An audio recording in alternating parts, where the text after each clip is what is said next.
Bueno, hoy estamos con un genio, para empezar, Ignacio. Ya empezaste a hacer gesto con la cara, pero te lo mereces esto lo que te voy a decir. Ignacio Urtiaga, bueno, nos va a contar rápidamente toda su mutación profesional, pero ante todo es uno de los pocos en los últimos 5 o 10 años que tiene ganas de hablar de ética. Mm, Estuve en un montón de lados donde hay diferentes grupos humanos, proyectos y más, pero la palabra ética relacionada con informática parece que fuera un cuco. Es Ignacio Urteaga, el licenciado yo lo conocí como profesor en una diplomatura de Business Intelligence, que nos va a contar después un poquito, que dicta en la UTN y también dicta un montón de cursos más en un montón de universidades, siempre con su expertise y siempre estudiando y valorizando el nivel académico. A él no le impactó esto de estar trabajando por teletrabajo, porque él mayormente su expertise lo hace a distancia. Así que imagínense lo pedagógico que tiene que ser para transmitir todo su conocimiento a través de la computadora y con herramientas digitales. Ignacio, ¿cómo estás? Muy bien, muy contento, muy encantado de participar en esta aventura y con muchas ganas de contar por qué me preocupó eso de la ética. Ok, bien. Eso lo vamos a dejar por a segundo lugar, porque es el más importante. Contanos un poquito, tu background es licenciado físico. Sí, yo estudié física hace más tiempo del que me quiero acordar en la Universidad de Buenos Aires. Hice un tema de tesis en física nuclear. Completar la carrera me costó muchísimo, tanto que me da vergüenza decir cuánto tiempo fue, pero fue terriblemente intenso, maravillosamente desafiante y conocí un montón de gente inteligentísima. Claro, cuando terminé hice un año en CITEFA, en un tema de láser, buscando hacer un doctorado con beca de CONICET. Después hice 3 años en Tandar, en la Comisión Nacional de Energía Atómica, donde retomé el tema de nuclear, que realmente fue mi primer amor, la física nuclear experimental. Pero estaba yo cursando ahí mi tercer año y pico del doctorado, cuando me llegó una propuesta para irme a trabajar en un equipo de sistemas. Y la verdad, me ofrecieron el triple de lo que yo ganaba. Y el triple no es trivial, porque no era el triple y nada más. Era más de lo que ganaba el jefe del jefe de mi jefe. Era saltar 25 años exitosos de profesión. Saltar 25 años no es poco, pero saltar años exitosos es muy distinto. Entonces, me fui. ¿Sí? Y ahí colgué los Ok, botines y no hice más física, o prácticamente no hice más física el resto de mi vida. te fuiste para el lado Y después, oscuro, Ignacio. me fui al lado oscuro, pero no al lado oscuro del todo, porque fui a Ok, hacer trabajo técnico. ¿Sí? ok. El lado oscuro, oscuro llegó después, cuando me captó el mundo de la gestión. ¿Sí? Pero a eso vamos a llegar. Tuve 3 años trabajando en una repartición así autónoma, muy, muy interesante, lo que aprendí de la vida en ese tiempo. De ahí me fui a laburar ya como programador y DBA. De ahí me tomaron de una empresa de emergencias médicas. ¿Por qué? Porque querían armar un sistema de inteligencia artificial. Y yo digo, ¿por qué no toman un informático? No, me dice, eso no sabe las suficientes matemáticas. Ah, bueno, como me querés contratar, no te voy a discutir. ¿Sí? ¿Y por qué no contratan un matemático entonces? Ah, porque los matemáticos entran en los números y no saben salir. Bueno, si me vas a contratar, no te voy a discutir. La cosa es que me contrataron. Fue maravilloso.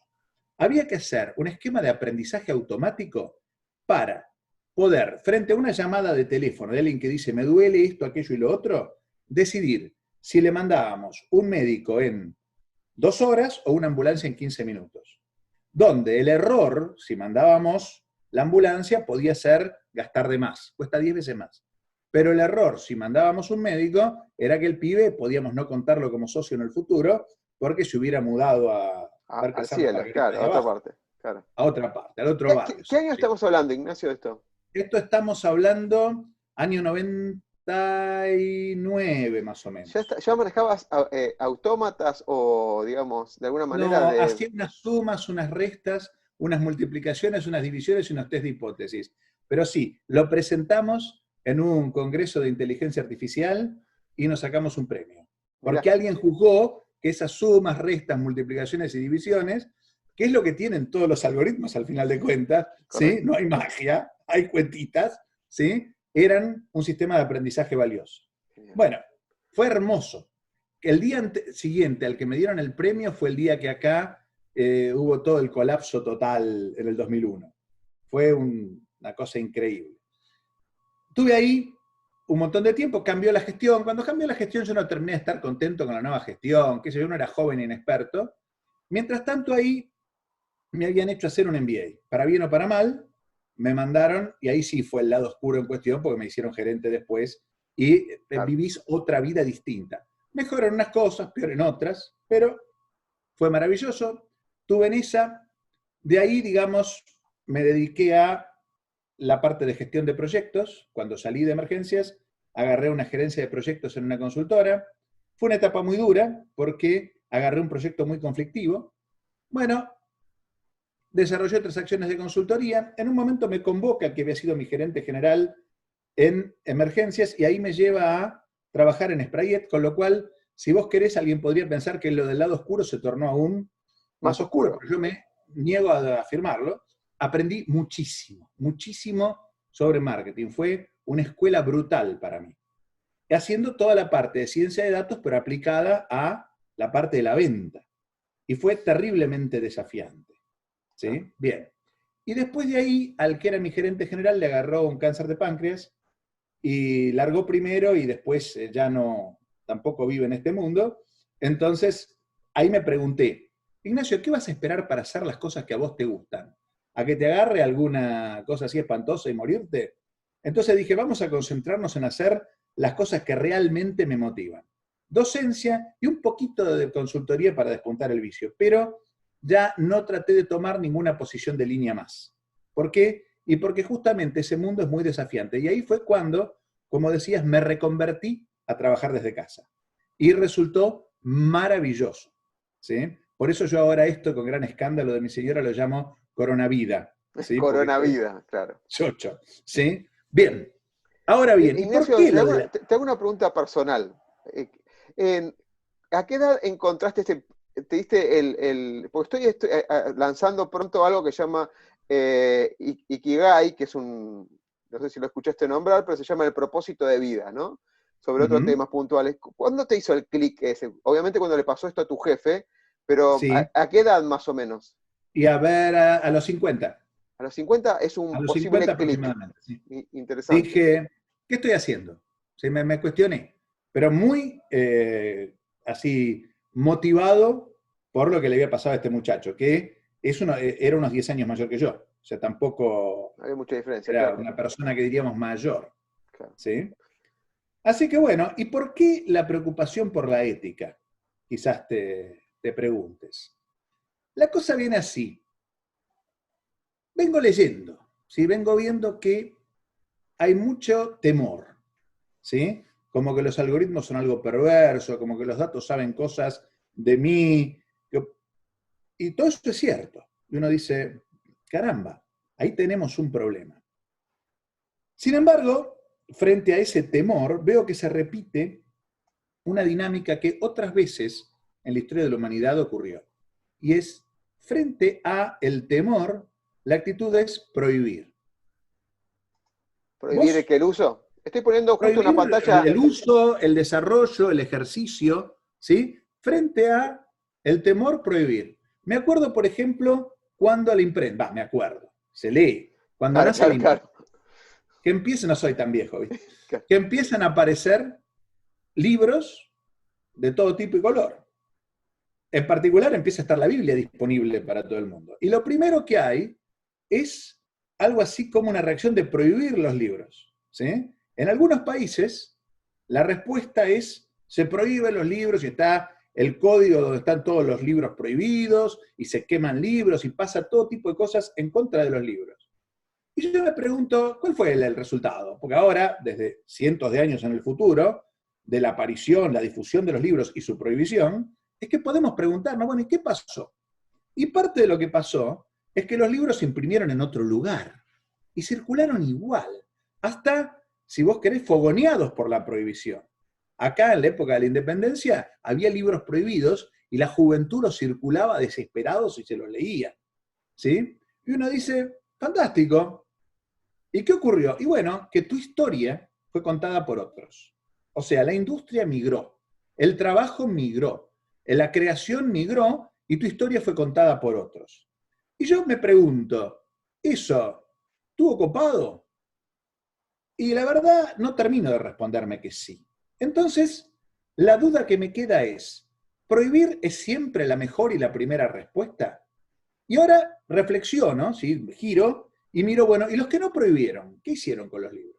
Y lo de prohibir, vos te acordarás, pasa con el cine, pasa con la radio, pasa con la tele, ¿sí? Parece que prohibir es nuestra primera respuesta frente a cualquier cosa nueva que nos pone nerviosos como De sociedad. hecho, Ignacio, llevémosla a la actualidad. Está Uber contra los taxis. No quiero que hagas un juicio de valor, porque depende cómo se postule, digamos, pero estamos prohibiendo un avance tecnológico que, como vos siempre decís, la tecnología no sé si nos impulsa, pero seguramente nos empuja hacia una nueva realidad.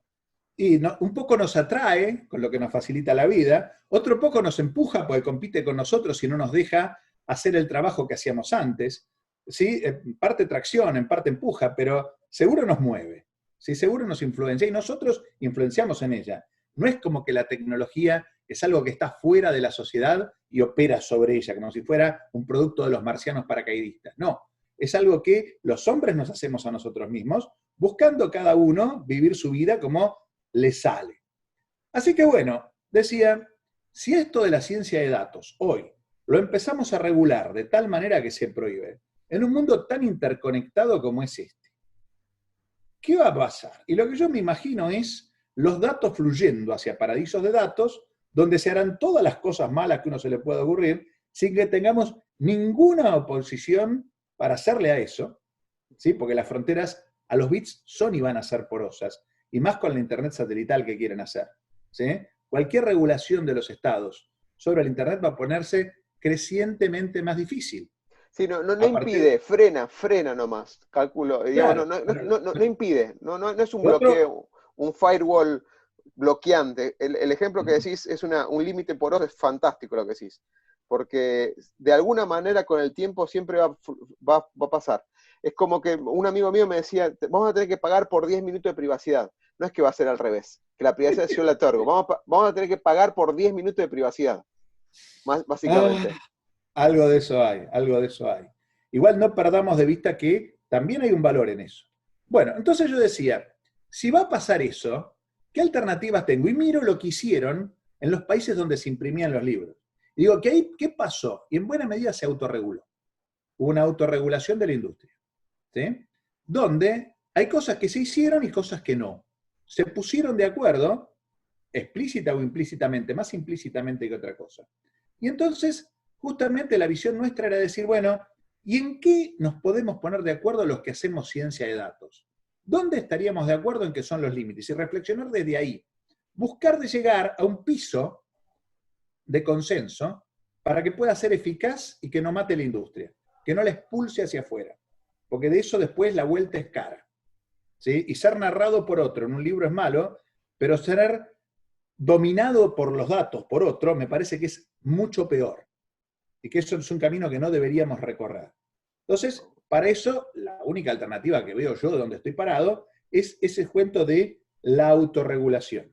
¿Sí? La autorregulación sobre la base de reflexionar entre la academia, que tiene algo para decir, los efectores, el gobierno, organismos de la sociedad civil.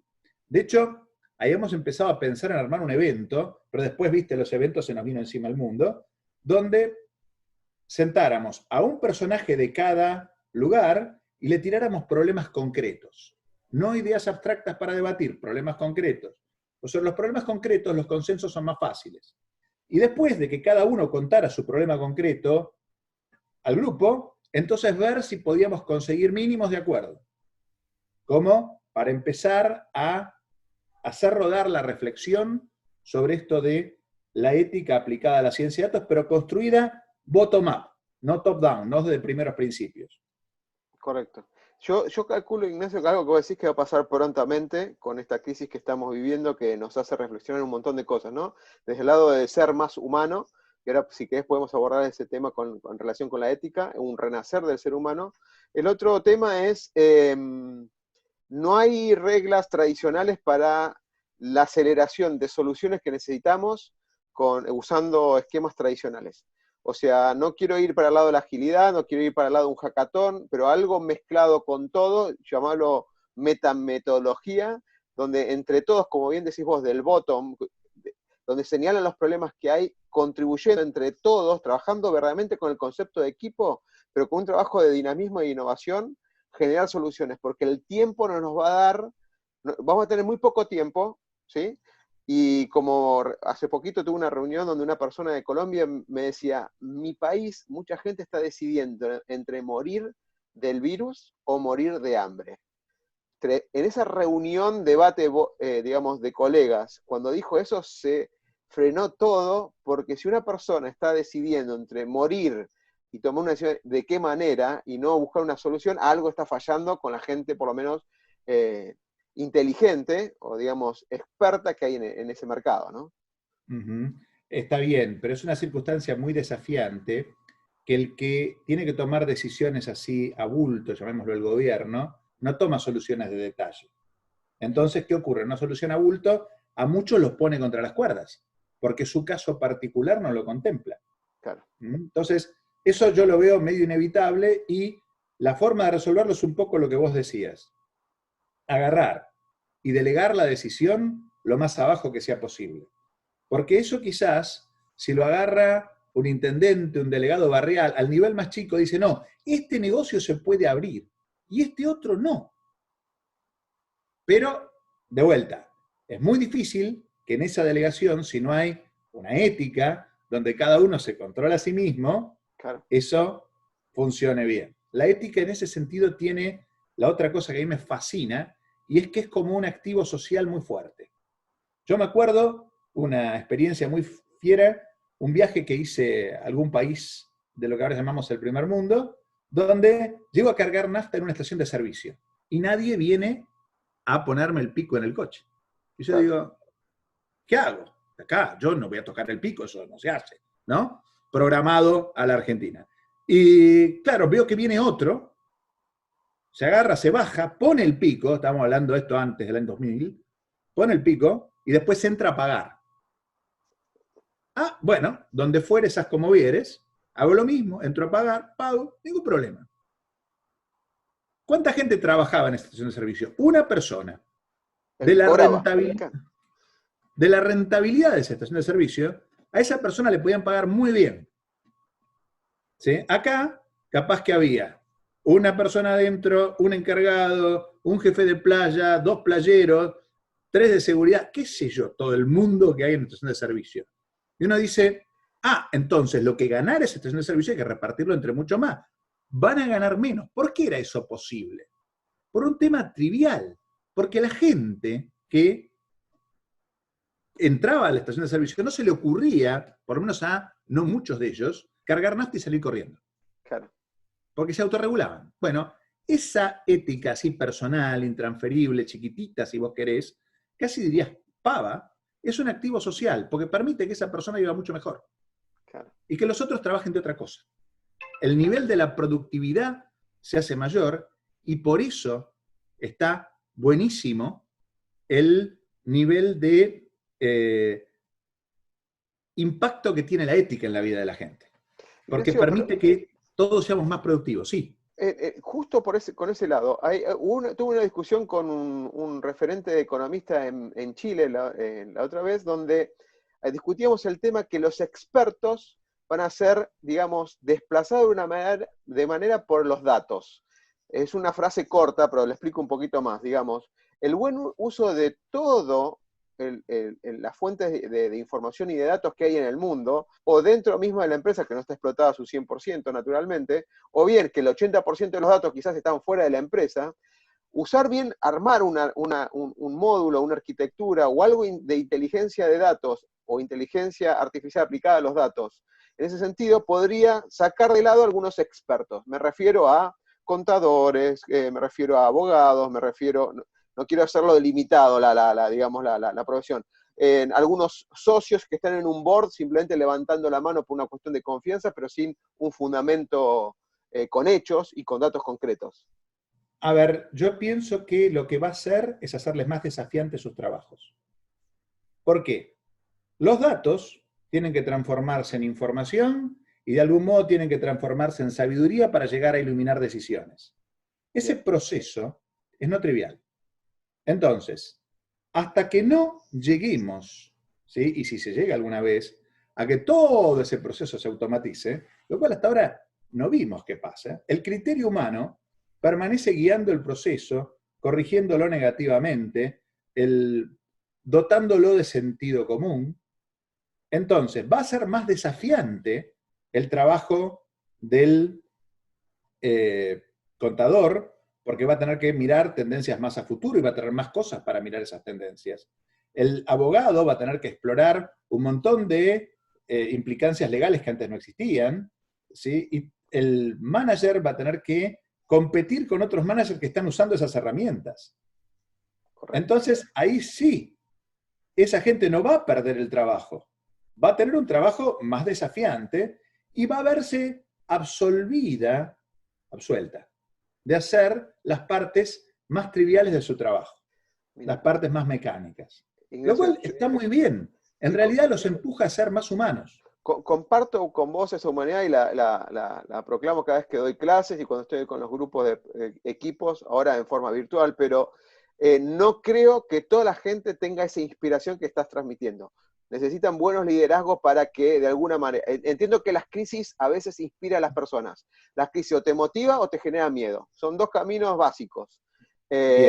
Hay algo que aprendí que yo te lo tomo, porque hay algo que estamos viendo unos gráficos mientras vos hablás, unos gráficos del futurista Herd, que es uno de los futuristas que hay en el mercado más reconocidos, donde dice, la robótica y la inteligencia artificial no pueden reemplazar ni la ética, ni la intuición, ni la creatividad del ser humano por ahora. Y es tal cual como decís. Eso sale del ser humano, naturalmente. El tema es que el ser humano, de tanto tiempo, perdón la expresión, de estar idiotizando con elementos automáticos o digitales como un celular, en vez de usar ese tiempo para dedicarse al arte, para dedicarse a otras cosas más creativas o más funcionales al ser humano, no lo está aprovechando. Perfecto, pero no me haría muchísimo drama por eso. ¿Por qué? Porque esas cosas mecánicas se han convertido para muchos en la zona de confort. ¿Sí? Ahí están haciendo lo que saben, encuentran placer en que les salga bien, ¿sí? Se han ganado la vida con eso, lo hicieron sus padres, lo hicieron sus abuelos. Fantástico, eso es zona de confort. Sacarlos de la zona de confort va a costar, pero a la larga van a estar mejor. Como está mejor el muchacho que hoy se sienta en un tractor con aire acondicionado frente al que estaba empujando el arado atrás del buey, que encima le aromatizaba de muchas maneras. Entonces, está mejor y no vale la pena discutir sobre si eso es un dislate. Aparte, para los que dicen, no, tenemos que volver a vivir, qué sé yo, como se vivía hace 300, 500, 400 años, lo que vos quieras, eso implica muchas cosas un poco desagradables. Por ejemplo, implica que la esperanza de vida sea mucho más corta, implica no tener antibióticos, no tener antivirales, implica no tener un montón de cosas que nos encanta, tener aire acondicionado, ventiladores, computadoras y, por sobre todas las cosas, lo más importante, YouTube. Lo que pasa es que la elección del pasado es selectiva, Ignacio, vos lo sabes muy bien. Yo quiero elegir solamente esto, lo que conviene, digamos. La sociedad no era eso solamente. No, era no tener dentista, morirte de un flemón o que te arrancaran los dientes. Era cuando te quedabas que no veías, quedarte ciego. No sé, en una sociedad de 500 años para atrás, yo probablemente ya estaría muerto. Ignacio, te voy a hacer una pregunta. Voy a cambiar así a ver qué puedo poner.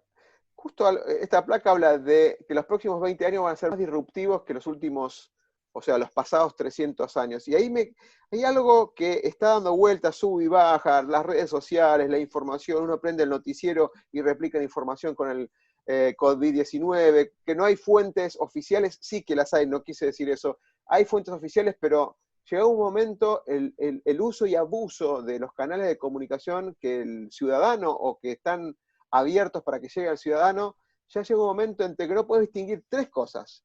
Lo voy a decir como títulos, vos usalo con tu experiencia seguramente le vas a cambiar los nombres, pero le doy un tema porque es simbólico. Están los fake news, o sea, las noticias que no son reales, porque verdaderamente, si podemos usar la palabra verdadero, en este caso, verdaderamente no son reales. Después están los real news, que son las noticias reales, y después están las noticias que necesitamos.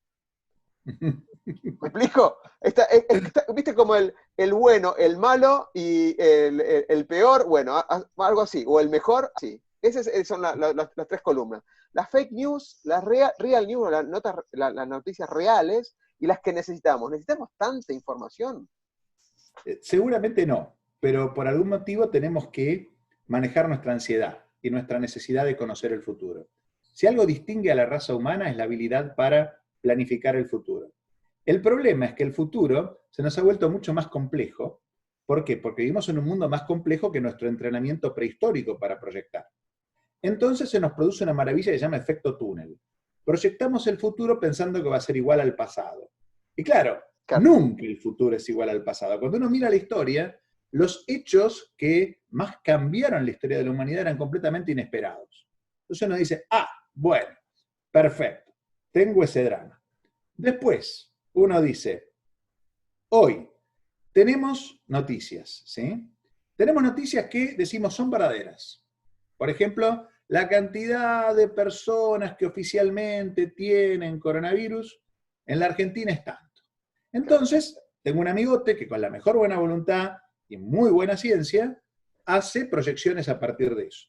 Entonces yo le escribo por privado y le digo, a ver, me inquieta lo que está haciendo, ¿por qué son los datos oficiales? Le digo, pues los datos oficiales se han tomado de manera variable a lo largo del tiempo. Los criterios con los cuales a alguien se le hacía o no se le hacía el test, no solo son cuestionables, sino han ido variando a medida que la epidemia fue avanzando y cambiando de fase. Entonces, el número oficial en realidad mide cosas distintas, aunque lo llamemos igual. Cualquier tendencia que hagamos, no importa en lo complejo que sea el modelo, es dudoso. A lo cual me responde, con buena ética, pero es el único dato que tengo. Bueno, puede ser. Pero si lo haces para tu consumo interno, haz lo que quieras. Si lo vas a publicar, yo ahí diría, cuidado, porque estamos seteando expectativas de la gente sin criticar quizás lo suficiente los datos en los que estamos basando eso.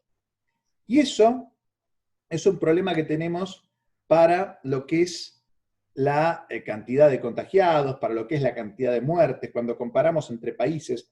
Es dramático. Los datos hoy son un tembladeral. Por todas estas cuestiones metodológicas sobre su proceso de captura. Correcto. Entonces, para volver al tema de la ética y de la ciencia de datos, creo que hoy en día, por ejemplo, hacer el tema de proyecciones es complicado. Yo casi diría, mejor no ir por ese camino. ¿Pero puede hacer algo la ciencia de datos? Sí, puede hacer otras cosas que son muy útiles. Por ejemplo, un grupo de gente armó algo que le meten, un algoritmo, le meten una radiografía y dice, este probablemente tiene, este probablemente no tiene COVID-19. Otros armaron una cosa mucho más loca. Le graban el estornudo Sí. y en base a la grabación del estornudo tratan de determinar si tiene o si no tiene. Y uno dice, caramba, las cosas piolas que se pueden hacer. Obviamente no tengo idea del nivel de sensibilidad, de especificidad que esas cosas tienen. Y sin embargo, ese tipo de manejos sí agrega valor. Lo otro me da miedito, las proyecciones me dan miedito porque están basadas en datos que tenemos serios motivos para no pensar que son falsos, pero que no son autoconsistentes. Sí, Entonces no me sirven para proyectar. y como dijiste, no son comparables. Ahora, te hago una pregunta por algo que acabas de decir.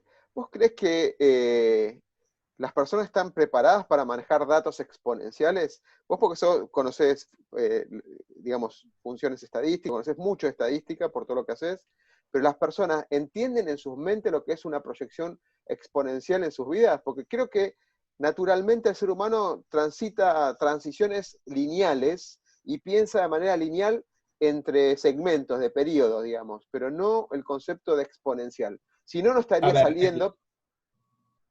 tal cual como decís, esa dimensión de crecimiento exponencial es totalmente antinatural. Es tan antinatural que ni siquiera se da en la realidad. Todo crecimiento exponencial satura en algún momento.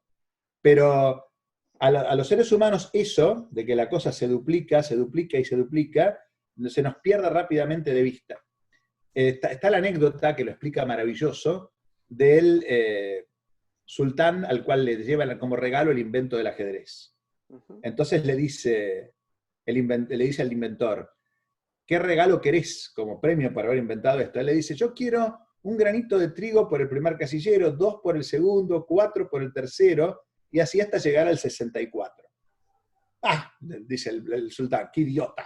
¿Sí? Esto con unas bolsitas de trigo lo arreglo. ¿Sí? Por idiota se lo doy y que reviente. Entonces manda al visir que haga la cuentita. El visir lo llama y le dice, mejor negocio otra cosa, dice, porque no alcanza aunque arrasemos todo el país y sembremos trigo durante años para pagarle todo lo que hay que pagarle a este pibe. Claro, 2 a la Entonces, 64 sería. en realidad es uno más porque es la sumatoria, ¿no? Pero no Correcto. importa. No importa. El tema es graciosísimo que se le haya escapado tanto, se nos escapa. Lo mismo que se nos escapan un montón de procesos no lineales. De hecho, los seres humanos hasta tenemos problemas con la percepción del mundo lineal. ¿Sí? Tendemos a pensar más en términos de promedios que de sumatorias. Por ejemplo, un ejemplo que doy en clase para explicar esto. Uno dice, a ver, vamos a ahorrar plata, que todos nos den, en vez del calzado que necesitamos, el talle promedio. ¿Sí? ¿Cuánto sería? ¿38? ¿Sí? Así entre chicos y chicas. ¿39? No, dice, no, no estamos cómodos. Ah, pero por lo menos está cómoda la mayoría, porque pusimos el promedio. No, la inmensa mayoría está muy incómoda. Ah, Claro, entonces, el promedio no es la distribución. claro. ¿Sí? Y los seres humanos tendemos a pensar que el promedio es la distribución. Y reemplazamos la distribución por el promedio y pensamos desde ahí. Y no funciona. ¿Sí? Son sesgos de comprensión, uno de los muchos tenemos en la cabeza, y se aplican dramáticamente a esto. Nuestra comprensión ve muy mal los procesos así que se disparan rápidamente. Nos cuesta ver las cosas variando en muchas décadas. Correcto. ¿Sí? Y bueno, y aparte está fuera de nuestra experiencia cotidiana. Sí, me dejaste pensar como, sí, el ser humano naturalmente necesita elementos básicos. No está la mente, perdón, no la mente, el cerebro de las personas preparada como un científico de datos o, digamos, de alguna manera alguien que maneja los números de una manera diferencial, ¿no? Ya hay gente que se complica. A nivel intuitivo quizás nos pasa lo mismo, ¿eh? Lo que pasa es que viene otra capa de tu pensamiento que trata de ponerlo en escala.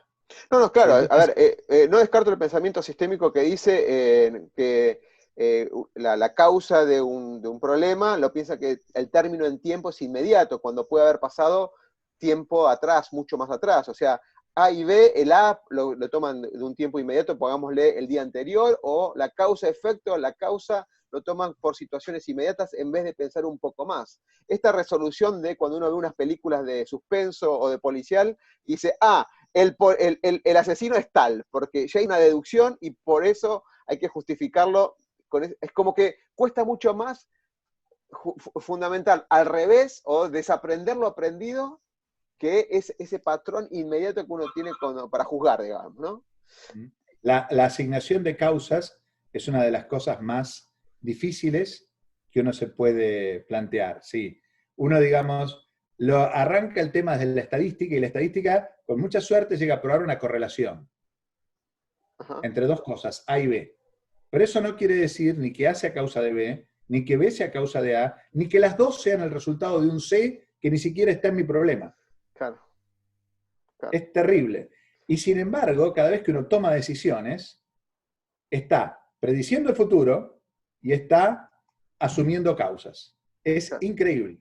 Y sin eso no se toman decisiones. Y las decisiones hay que tomarlas, pues si no la historia las toma por vos.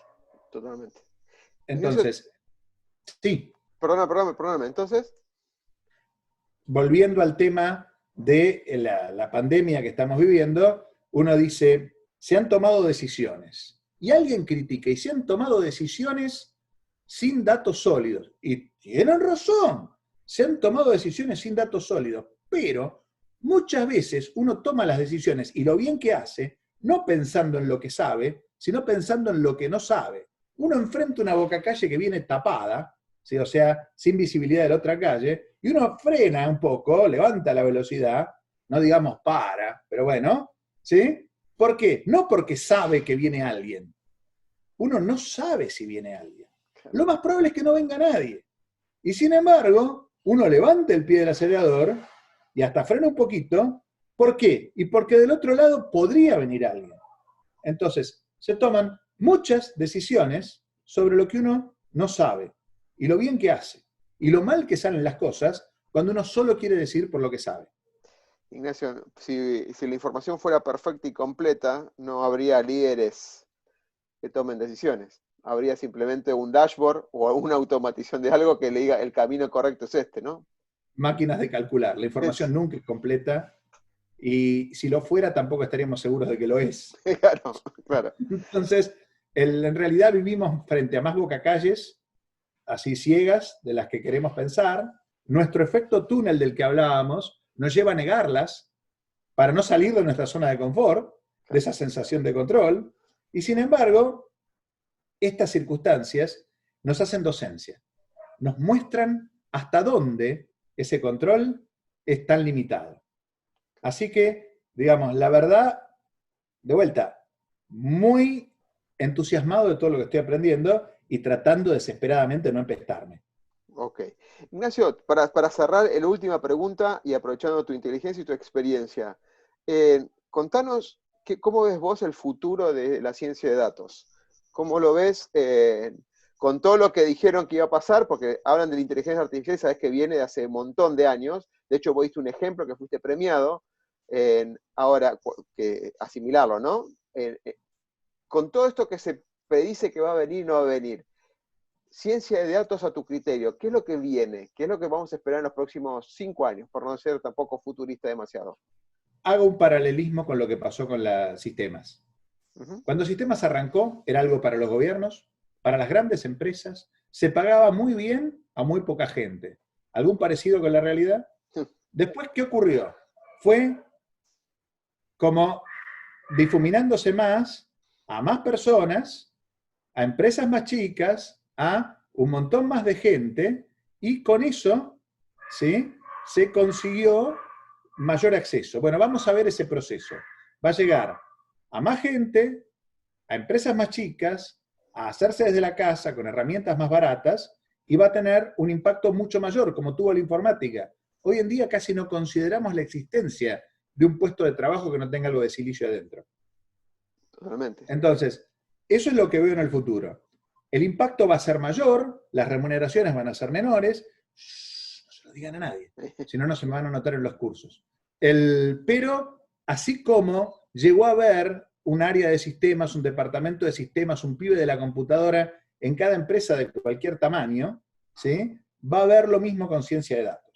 Y vamos a pasar por el mismo proceso espantoso de tomar pésimas decisiones a la hora de valorar los proyectos de ciencia de datos, como las tomamos a la hora de valorar los proyectos de IT en el pasado, y dejamos por el camino ideas buenísimas o propusimos ideas buenísimas y el mercado no las tomó. Bueno, eso nos va a volver a pasar. Pero con calma, porque es la vida. Ok. Bueno, Ignacio, voy a dejar de compartir, así cerramos con alguna frase. Yo tengo una frase que yo lo utilizo como es mi propósito para este año. Se llama, te voy a resumir, pero tiene un proceso atrás, ¿no? Pero estoy generando de alguna manera también con estas entrevistas, buscando a referentes del mercado que ayuden a inspirar, porque mi frase fuerza es transformar a las personas del mundo, y no la acoto a un rango menor, porque hoy por hoy podemos alcanzar vía de este medio a cualquier persona en cualquier país. Transformar a las personas del mundo, del ser imposible, al hacer posible. Esta imposibilidad de que no puedo, alguien me tiene que ayudar, a accionar y obtener resultados que son los que quieren. Esa es una frase de fuerza. ¿Cuál es tu frase de fuerza? A ver, me cuesta pensar en una, pero me subo a la tuya para decirte lo siguiente. En estos momentos de crisis, uno tiene la tentación fuerte de pensar en todo lo que no puede hacer, en todo lo malo que va a pasar, en un montón de síntesis negativas que me van a caer encima. Y ese tipo de pensamiento, yo por lo menos, lo vivo como desesperante y me angustia. Y frente a eso trato de oponer el decir, a ver, puede ser que yo esté sentado en el Titanic, ¿sí? ¿Qué tengo que hacer yo? ¿Corto la cama y empiezo a hacer una balsa? ¿Me hago un salvavidas con la almohada? No sé, algo, ¿sí? Pero la síntesis personal mía es, a ver qué podemos hacer. Y si cada uno hace, dentro de un marco ético, lo que podemos hacer, ayudamos todos a que la crisis sea menor para todos y en el proceso también somos más felices. Genial, genial, genial, genial. Bueno, Ignacio, te agradezco mucho.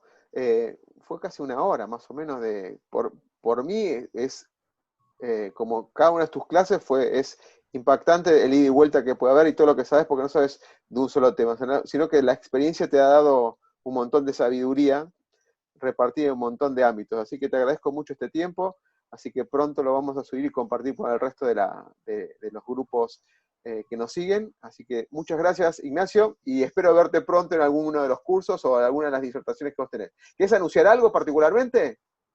Mañana estamos dando una charlita en la Mañana Universidad es del Salvador. 15 de abril. 15 de abril. El jueves, entonces, el Entonces, 16, 16 de estamos abril. dando una charlita a las 18 horas, también por internet en la Universidad del Salvador. Yo publiqué en mi LinkedIn dónde está, cuál es el vínculo de acceso, es gratis, y son reflexiones sobre lo que es el marketing desde la ciencia de datos. O sea, cómo es ese caminar juntos para hacer marketing con ciencia de datos. Contando historias de las cosas que hice en la vida. O sea, no teoría, práctica pura, qué hicimos, qué salió, bien y mal. Lo que busca la gente. Casos concretos que de éxito. O de O sea, fracaso para bueno, aprender. para aprender, digamos, sí. Ok. Bueno, Bueno, Ignacio, te agradezco un montón. Un abrazo grande y nos vemos pronto. hasta pronto. Muchas gracias.